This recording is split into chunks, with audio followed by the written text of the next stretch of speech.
Bismillahirrahmanirrahim. Saya Juliarni Pogasang dengan NIM F1G1 243 akan menjelaskan materi yang pertama, yaitu sejarah perkembangan komputer. Langsung saja, sejarah panjang perkembangan komputer dari generasi ke generasi. Sejarah itu sendiri dibagi menjadi 4 generasi, dan tiap generasinya perangkat komputer yang diciptakan selalu dibuat lebih baik sekaligus berbentuk lebih kecil dari sebelumnya. Berikut ini adalah ulasan mengenai sejarah komputer beserta perkembangannya dari generasi ke generasi. Yang pertama, komputer generasi pertama pada tahun 1946 sampai 1959 tabung vakum. Komputer generasi pertama dibuat pada tahun 1946 silam, yang menggunakan media tabung vakum sebagai komponen dasarnya. Tabung vakum sendiri merupakan sebuah material yang sangat cepat menghantarkan panas, sehingga ini dinilai kurang efektif jika digunakan pada masa sekarang. Selain menghasilkan panas yang berlebih, komputer ini juga membutuhkan daya listrik yang besar untuk dapat mengoperasikannya. Yang lebih mengejutkan lagi, berat komputer generasi pertama ini ternyata mencapai hingga 30 ton dan bahkan menggunakan 18.000 tabung vakum dengan ukuran 1.800 persegi per tabungnya. Komputer pertama ini bernama ENIAC atau Electronic Numerical Integrator and Computer yang digunakan oleh Mauchly and Eckert. Tidak menggunakan bahasa komputer sepopuler seperti sekarang. ENIAC sendiri pada waktu ini menggunakan bahasa mesin, merupakan bahasa pemrograman paling dasar yang dapat dipahami oleh komputer.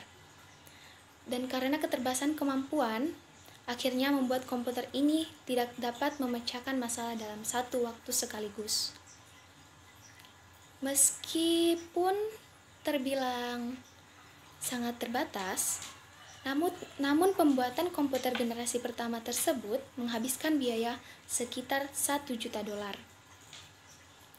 Yang kedua, komputer generasi kedua pada tahun 1959 sampai 1965 transistor. Komputer generasi kedua tidak lagi menggunakan tabung vakum sebagai medianya, melainkan teknologi transistor digadang-gadang adalah cikal bakal dari terciptanya komputer ini. Berbeda dengan tabung vakum yang berukuran besar, transistor sendiri memiliki ukuran yang cenderung lebih kecil serta tidak menghasilkan panas berlebihan. Dengan menggunakan transistor, otomatis perangkat komputer yang diciptakan bisa berbentuk lebih kecil dibandingkan sebelumnya. Komputer generasi kedua tidak mewarisi komponen-komponen komputer terlebih dahulunya sebab bahasa mesin yang dulu digunakan di komputer pertama ternyata juga digantikan menjadi bahasa assembly, atau kata lainnya adalah bahasa simbolik. Dan hal itu tentu utamanya lebih memudahkan karena penggunaan dan programmer dapat memberikan instruksi dengan kata-kata. Setelah dirilisnya komputer generasi kedua, bahasa pemrograman tingkat tinggi juga sedang dikembangkan pada saat itu, seperti halnya Common Business Oriented Language atau CBOL dan Formula Translator Format atau Fortran. Perubahan bahasa pemrograman tersebut ternyata memberikan dampak yang efektif untuk komputer sekaligus memberikan manfaat komputasi yang lebih cepat dan akurat. Komputer generasi ketiga pada tahun 1965 sampai 1971 sirkuit terintegrasi. Komputer generasi ketiga ini sudah tidak lagi menggunakan transistor, apalagi tabung vakum, melainkan telah beralih menggunakan teknologi integrated circuit atau ICS. Meskipun demikian, komponen transistor tidak serta-merta ditinggal begitu saja, tapi masih dipakai untuk membantu kinerja komputer generasi ketiga ini. Dan yang pasti, transistornya sendiri tidak lagi berukuran besar, namun sudah diminiaturkan dengan diletakkan pada IC. Satu buah IC itu terdiri dari beberapa transistor, resistor, dan kapasitor. Komputer generasi keempat pada tahun 1971 sampai sekarang, mikroprosesor. Yang terlahir pada generasi keempat adalah komputer berjenis mikroprosesor yang bahkan masih digunakan hingga sekarang dan yang masih kita lihat pada umumnya. Mikroprosesor sendiri menggabungkan beberapa komponen menjadi satu dalam chip yang kecil. Chip tersebut terdiri dari ribuan transistor dan elemen sirkuit lainnya yang dihubungkan menjadi satu. Artinya, secara otomatis, hal itu juga membuat sebuah komputer berukuran lebih kecil.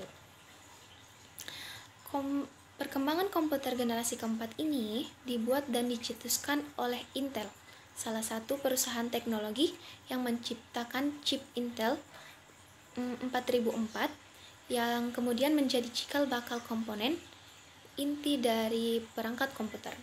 Sedangkan yang menciptakan komputer modern untuk pertama kali adalah dari perusahaan IBM yang didesain khusus untuk pengguna rumahan, lalu menyusul Apple dengan komputer Macintosh-nya pada tahun 1984.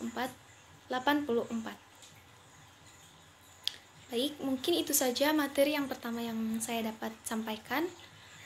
Lebih dan kurangnya mohon dimaafkan. Terima kasih. Bismillahirrahmanirrahim. Assalamualaikum warahmatullahi wabarakatuh.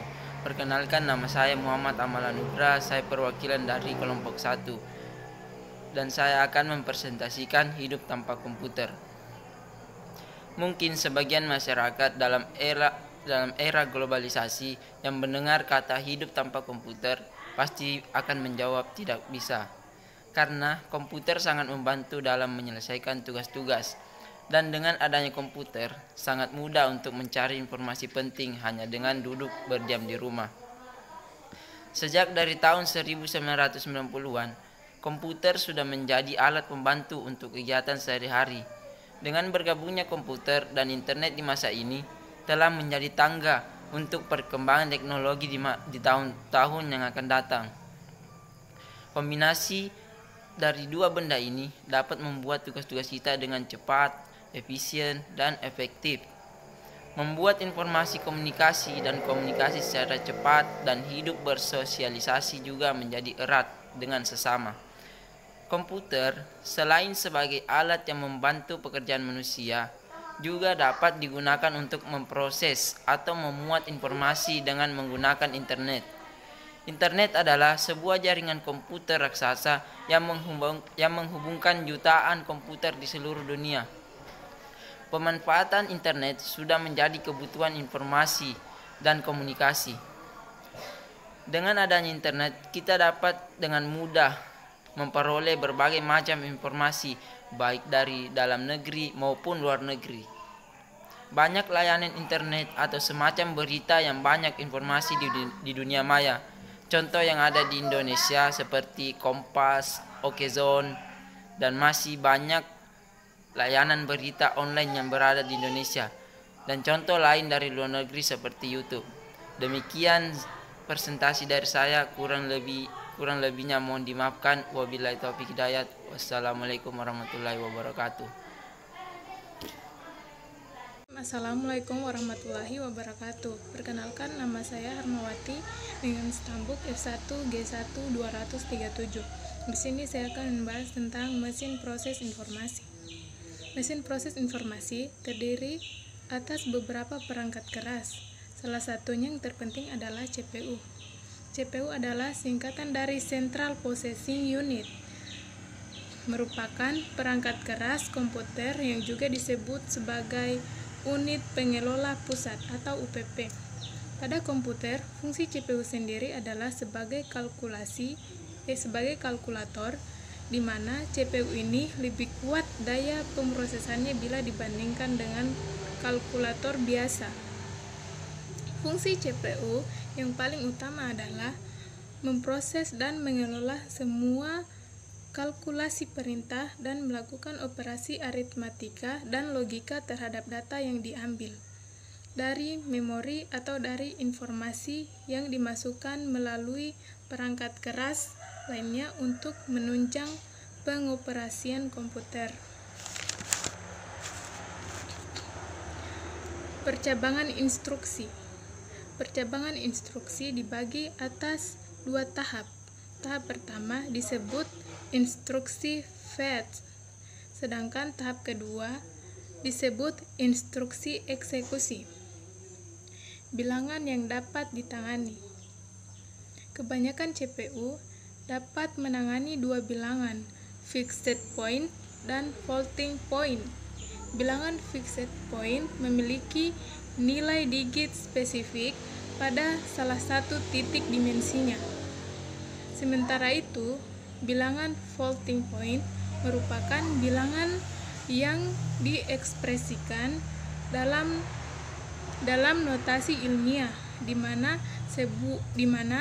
sebuah angka dipersatukan sebagai angka 10, seperti 3,14 kali 1057. Baik, itu saja. Lebih dan kurangnya mohon dimaafkan. Wassalamualaikum warahmatullahi wabarakatuh. Assalamualaikum warahmatullahi wabarakatuh. Saya Marsubuni Palang dari kelompok 1 Teknologi Informasi. Saya akan menjelaskan mengenai rangkuman materi tentang klasifikasi atau pengelompokan komputer. Klasifikasi komputer terbagi atas 6, yaitu microcontroller. Kadangkala pada microcontroller ini beberapa chip digabungkan dalam satu papan rangkaian. Perangkat ini sangat ideal untuk mengerjakan sesuatu yang bersifat khusus, sehingga aplikasi yang diisikan ke dalam komputer ini adalah aplikasi yang bersifat dedicated. Sehingga jika dilihat dari harga, microcontroller ini harga umumnya lebih murah dibandingkan dengan komputer lainnya, karena perangkatnya relatif sederhana. Contoh alat ini diantaranya adalah komputer yang digunakan pada mobil untuk mengatur kestabilan mesin, alat untuk lalu lintas. Yang kedua ada mikrokomputer.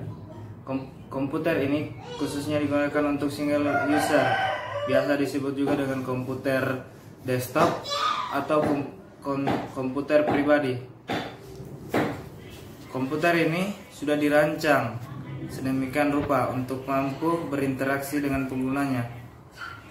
Penggunaannya sangat populer pada penggunaan di rumah atau untuk menjalankan aplikasi bisnis.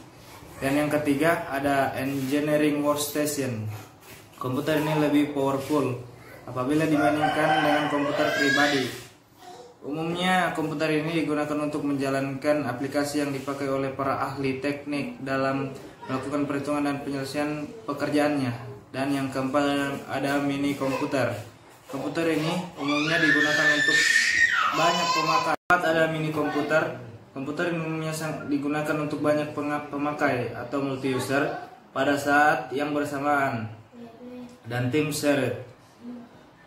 Tim shared ini artinya memungkinkan komputer tersebut untuk digunakan oleh beberapa pemakai sekaligus secara bersama-sama. Dan komputer akan membagi waktunya bergantian untuk masing-masing pemakai. Dan yang kelima ada mainframe. Pada tahap awal mulanya era komputerisasi, Mainframe merupakan satu-satunya komputer yang ada pada waktu itu. Mainframe ini dapat melayani ratusan penggunanya pada saat yang bersamaan. Komputer ini mirip dengan mini komputer namun lebih besar dan lebih mahal. Penggunaannya umumnya untuk pengolahan data dari suatu divisi atau perusahaan besar yang membutuhkan pengolahan yang cukup berat. Yang terakhir atau yang keenam ada superkomputer. Komputer ini merupakan komputer yang powerful yang ada. Aplikasi yang digunakan biasanya lebih cenderung untuk penelitian ilmiah. Komputer ini biasanya memiliki beberapa prosesor sekaligus untuk menjalankan tugasnya. Sekian tentang rangkuman materi dari klasifikasi atau pengelompokan komputer. Saya Marsuk Manib Alang. Sekian dan terima kasih. Wabillahi taufiq wal hidayah. Wassalamualaikum warahmatullahi wabarakatuh. Bismillahirrahmanirrahim. Saya Juliani Pogasang dengan NIM F1G1-243 akan membawakan materi yang kelima, yaitu revolusi internet. Langsung saja. Pada abad 20 Masehi, mulai muncul komputer dan semakin canggih juga perkembangan pesat di abad 21 Masehi. Seiring perkembangan pesat komputer di dunia, di abad 21, internet perkembangan pesat telah terjadi revolusi internet di abad 21 yang merubah secara drastis sistem kehidupan umat manusia di berbagai bidang, termaksud di bidang pergaulan, informasi, berita, perdagangan atau bisnis, dan lain-lain.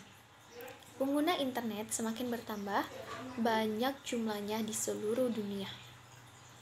Bukan hanya di perkantoran saja, karena di desa terpencil pun banyak pengguna internet.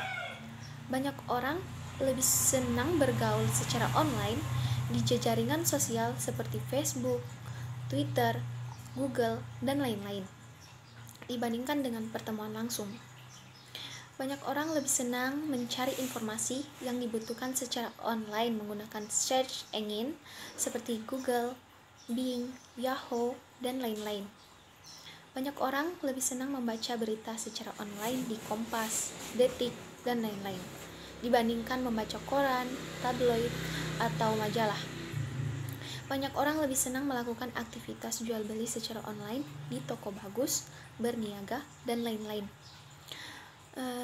Bagi para pemilik website-website seperti Facebook, Twitter, Google, Bing, Yahoo, Kompas, Detik, toko bagus, berniaga, dan lain-lain, tentu mereka menjadi orang-orang yang super kaya karena website-website mereka tersebut populer dan ramai penggunanya setiap hari tanpa henti.